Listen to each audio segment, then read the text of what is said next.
We're talking about the holidays. We're talking about planning for the holidays. And I know it's early. I also feel the rage when I'm at the store and everywhere I look it's Christmas trees because it's not even Halloween yet.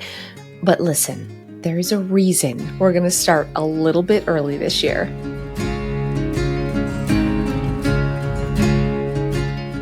Hey Clutterbugs, welcome back to the Clutterbug podcast. We are talking about Christmas. We are talking about holiday planning. We are early. Some people are like, this isn't early for a lot of people, but for me, it's ridiculously early to even be thinking about the holidays because I don't think we should start thinking about it until December. I don't want to see a Christmas tree at Costco or Walmart or Home Depot. I want to think about Halloween, and then it's like Remembrance Day. If you live in the US, you have Thanksgiving. There's like so many other things before Christmas. But here's the truth. If we wait until December 1st to start thinking and planning, it is not enough time because the holiday season is banana pants chaos. It's crazy. And every year I turn into Scrooge McDuck because I wait too long and then I'm feeling overwhelmed, not only with the amount of stuff that I have to do, which is ridiculous, but just it's a chaotic time of year and I'm already busy. That's a whole other podcast. I'm already probably doing and taking on too much. So the thought of doing and taking on more, not only are we buying gifts, we have to decorate the house.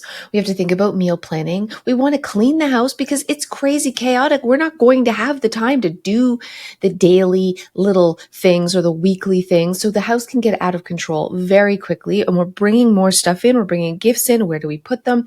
It's also banana pants, decorating. And then there's traditions. And then there's parties and people we want to visit. And, my heart's I'm getting a little stressed out. So let's make it easier by doing some things now. And I have a holiday planner for you. It's free, totally free. It's on my website. I'm going to put a link, but you can also just go to clutterbug.com, scroll down to holiday planner under my printables page. Is there a search option? No. The irony is how disorganized the printables page is on my website. Listen, it's fine. Way down, halfway down under the H's, you'll find holiday planner. And this will help you. It helps me just break down kind of the 6 different categories of things that we have to do this holiday season and allow us to get started a little bit earlier on some of those categories. That's what we're going to talk about right now. All those things we got to do and how we can make them easier. Because I don't want to be Scrooge. I don't want you to be Scrooge. I love Christmas. I love the idea of Christmas. I love the music. I love the feel. I love the decorations. I love getting together with family members. I do not love the work. So what if we can have all the good stuff without all the work? That's the point of this podcast. I'm rambling, so let's just jump in. Let's start with gift buying. Holy doodles. I every year have over 40 people to buy for. And it gets to the point where I'm just like, I don't care. Put it in the cart. I don't care. Whatever we find, buy it on Amazon. They get a gift card this year because I'm so frustrated because I've waited so long that I don't have the time to really dedicate to a thoughtful gift for everyone on my list. 40 people, not including my husband and my children. So how can we make gift giving easier? Here's something that I started doing that it takes some of the work off and it's a little bit of planning and it's something you can do right now. You don't have to put up your tree to start getting a jump start on the holiday season. And that is a gift giving guide. It's in the planner, but you don't need to have the planner. You could just grab a piece of paper, write down the names of everyone you want to buy for, and then just brainstorm some ideas beside them. Each name, like my dad, maybe a tie. God, don't get your dad a tie, but I don't know. Ideas for each of the person. And then maybe the stores where those ideas are from. And here's why this is important. Because you might find a gift for your grandmother is located at the same store that a gift for your neighbor Sue. So then when you do go shopping, which doesn't have to be now, it can be in the future, you've streamlined it. You know, like a path from stores to go to. You're armed with ideas. It doesn't have to be exactly what you want to get them, but ideas. And then the other thing you do is write out a budget for each person. This way you can add it all up and know how much you're going to spend. So you're like, wow, that's way too much. I totally 100% can't afford that in December. Maybe there's a few gifts I can start buying now to take some of the load off. So the planning, it isn't going to take very long. It's like 15 minutes of your time to sit down and write this out. And if you don't have ideas for everybody, that's fine. Come back to it in a couple of days or a week from now, or even a month from now, and keep adding to your gift giving guide. It's a guide. That's the whole point. It helps streamline the process, save you a few precious minutes, hopefully save you money, and just take off a lot of the overwhelm. Because if we're not putting it down on paper, it's all rattling around in this tin can up here. It's in our brain. It's causing us stress and anxiety because what if we forget about somebody? What if, oh my gosh. And we're living in this kind of constant state of stress. As soon as we put it down on paper, that eases some of the anxiety and we instantly feel better. So, gift giving guide. Do it. And also, who can you not buy for? A few years ago, my sister was like, I don't buy for you, you don't buy for me. And I was like, cool, tight. That sounds awesome. And then the year after that, she's like, how about you don't buy for my kids, I don't buy for your kids. And instead we like all go to the movies together. And I was like, yes, sirree, Bob. So she approached me, which I'm so grateful for. But you can be the person who approaches the loved ones on your list. I guarantee they will jump at the opportunity to not have to buy you a gift either. Like, be brave enough to be that person to say, hey, can we just spend time together and our gift to each other be going out for dinner and a movie instead of buying each other something at the store? It's going to be that sounds amazeballs. Probably. And if not, well, then that's fine too. But how can we take some of the work off your plate and start a beautiful tradition of spending time with your loved ones, not giving each other stuff? Okay, gift giving, we're done. We're moving on. Meal planning. I really suck at this. I don't know how much advice I have, but if you're a person who cooks a big Christmas dinner, thank the Lord that is not me. It's a good time to plan early. Also, food is ridiculously expensive right now. So if you have an idea of what you want to serve, the food you need to buy, are you going to parties? Are you going to want appetizers? Are you going to want to bake cookies? Are you going to want to bake other things? What supplies will you need? And are any of those supplies on sale between now and then?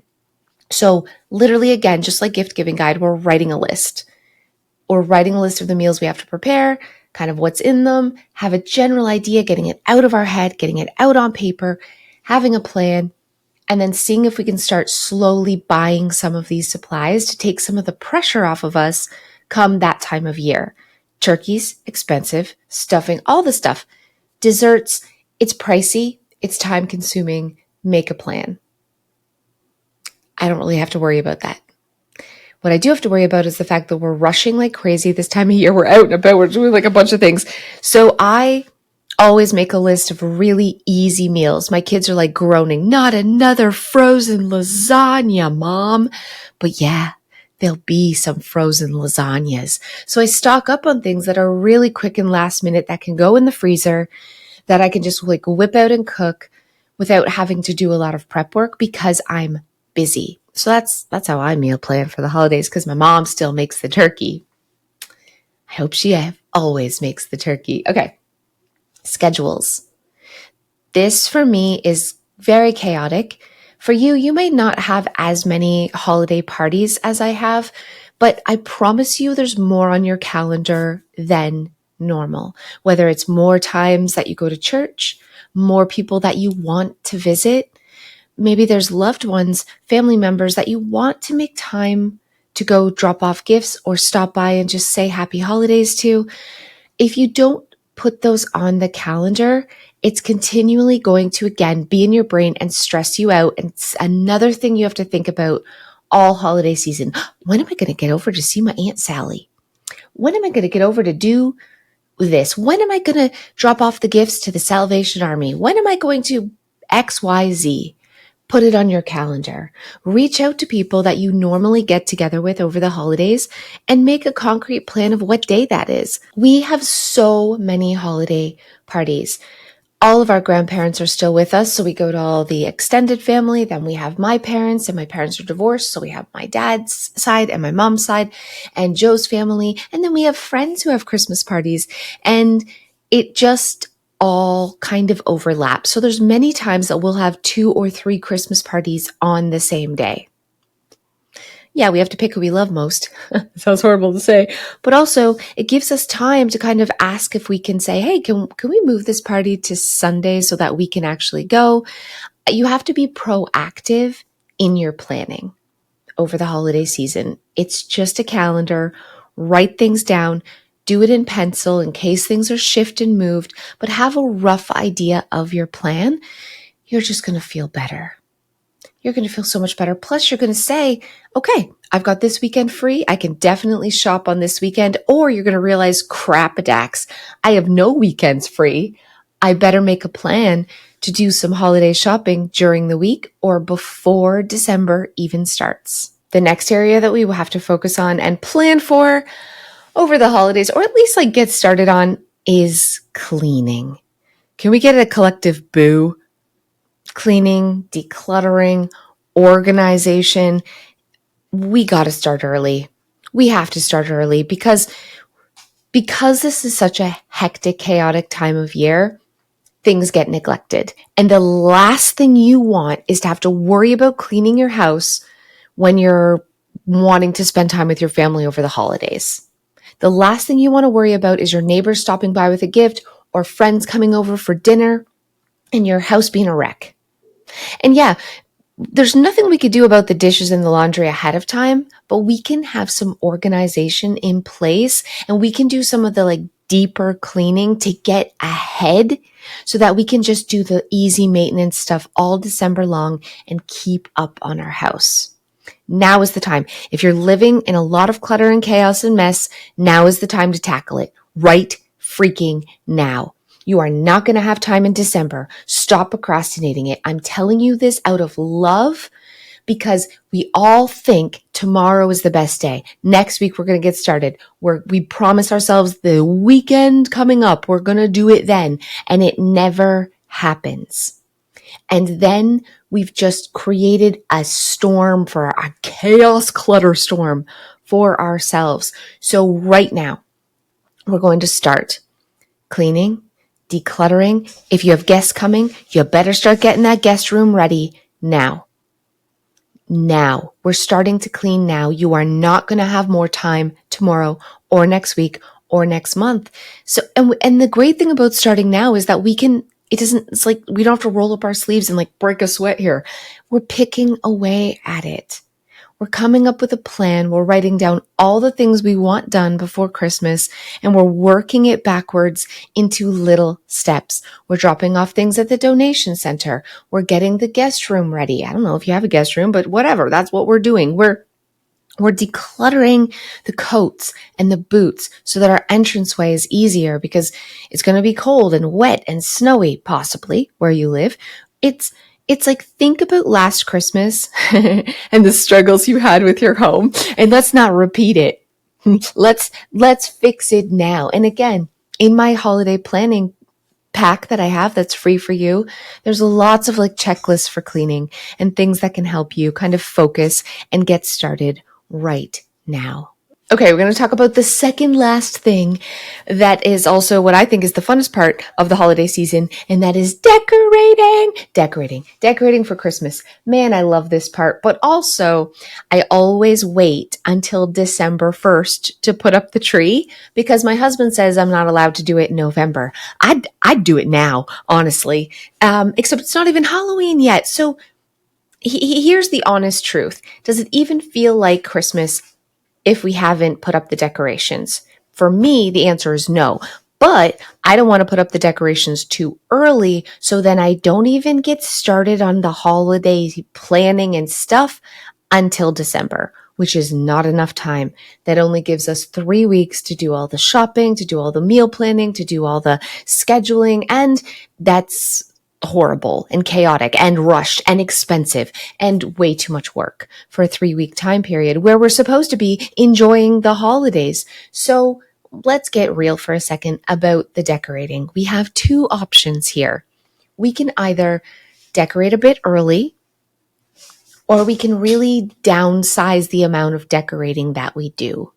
I guess there's a third option. We can get things planned and ready for the decorating and then just throw it up. I think I'm going to do like kind of a combination of all three of these things this year.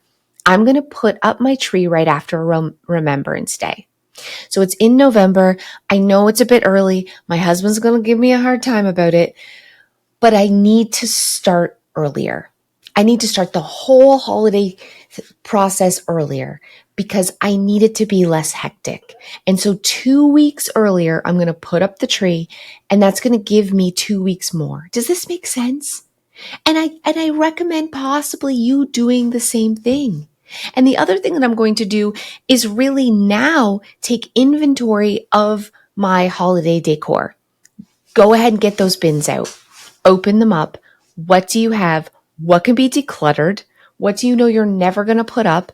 What can you kind of change with your traditional decor that you have up now, like the things that you have in your home? How could you kind of adapt those to feel more holiday-esque so we don't have to change everything, take things down, pack things up? How can we just add a little bit of Christmas cheer to the home exactly the way it is right now, which is going to save time? So this is like the stuff that I'm going to be doing earlier this year, really looking at my holiday decor a bit differently, starting a little bit early, taking inventory of what I have now and making a plan going forward. Like, what is the day I'm going to put up the tree?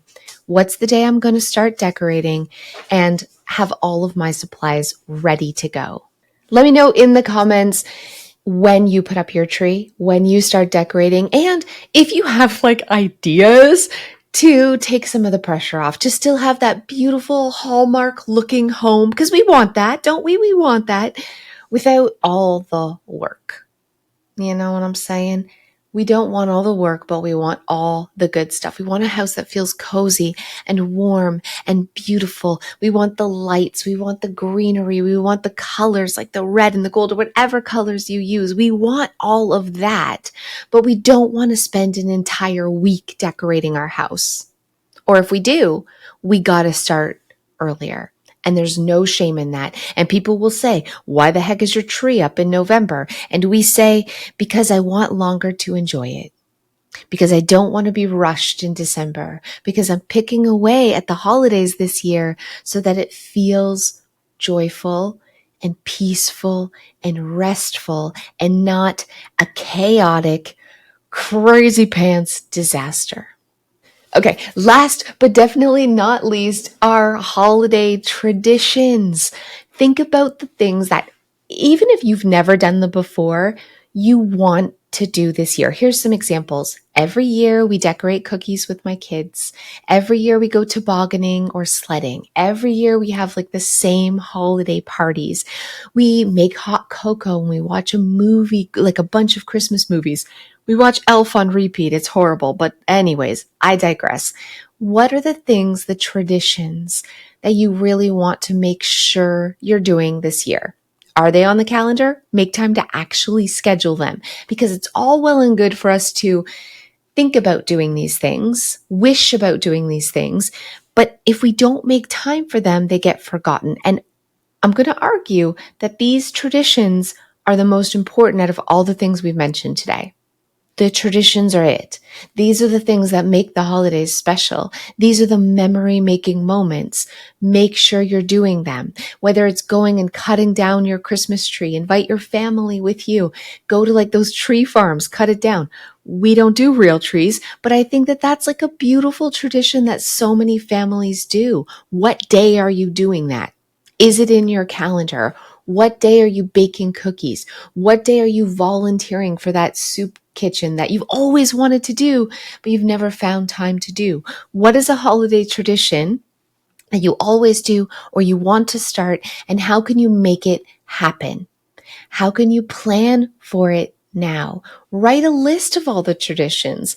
Do you have room for them in your calendar? What can you move around? Like, this is organization 101. This is planning 101. Is actually like, these are the things I want to do. These are the things I want to get done. These are the things that are the most important. Let's put them to paper. Let's put them to freaking paper. Does this work? Is there enough hours and in the day? Is there enough days in the week? Are there enough weeks in the month for all this cool stuff that I want to do? If the answer is no, now is the time we make that plan and we move things around and we make sure that it doesn't feel impossible, that it doesn't feel like, that we are giving ourselves breathing room. There'll be days off. We don't want it so jam-packed, our calendar and our schedule in December, that it feels like we're drowning. How can we do less, but do more of the good stuff? Do less of the work, but more of the things that really matter. So that's what this holiday planning podcast is all about. I know it's early, but I want you to start thinking about it. And I want you to grab a pen and paper, go ahead and download that holiday planning free printable that I have, and let's get started. We don't got to put the tree up today. That's not what I'm saying. But little things that we can do to take pressure off tomorrow us is going to make the holidays better. Okay. Thank you guys so much for spending time with me today. I know it's early, but you will thank me if you get started now. I'm going to thank myself because I'm getting started now. There'll be no more Scrooge casts this year. This year, I'm going to be prepared. Thank you guys so much, and I'll see you next time.